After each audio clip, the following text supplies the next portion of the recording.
преди години, когато бях още в гимназията, един даскал ми каза много мъдро нещо. Момче, никога не се води по модата, защото ако модата е да си гей, ти гей ли ще бъдеш? Пораснах и брадата стана гъста, картинката вече не е толкова пъстра. Детството отдавна то си отмина, едни останаха тука, други са в чужбина. Времената за жалост се промениха, парите, колите и те се смениха. Хората от лед се вледениха, надолу главата ниско те склониха. Сякаш сме още по-турско робство, къде мамка му отиде нашето благородство. Старата дружина булна се превърна в държавна система муна, направо чудна. Дръсни един злобен коментар. Хей, върни се след първия кантар, комплексар.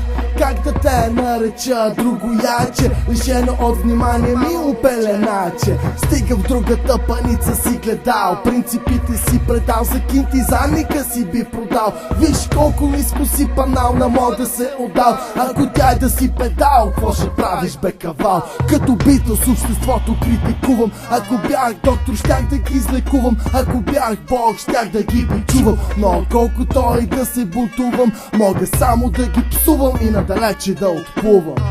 Кажи ми как да се преборя, кажи ми как сърцето си да отворя.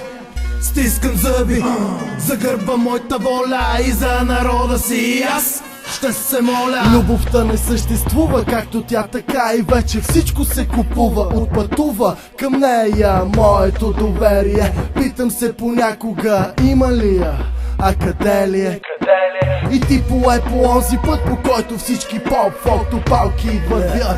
Предаде себе си, предаде и стилът не може да ми го побере умът. Как тези гнусоти те влечат, почивай в мир. Но да, аз какво разбирам, едва на 22 съм и не претендирам, че съм голямата хип-хоп звезда, че като мен няма втори. Кого лъжете и защо лъжете за пореден път? На българския народ не е толкова глупав, за да не може да съобрази да събере 2 и 2. Тук ги нападат 3 момичета и 2 момчета. Момчето успява да избяга.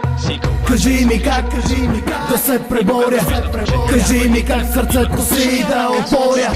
Стискам зъби, загърбвам моята воля и за народа си аз ще се моля. Кажи ми как да се преборя, кажи ми как сърцето си да отворя. Стискам зъби, загърбвам моята воля и за народа си аз ще се моля. Кажи ми как да се преборя, кажи ми как сърцето си да отворя. Стискам зъби, загърбвам моята воля и за народа си аз ще се моля.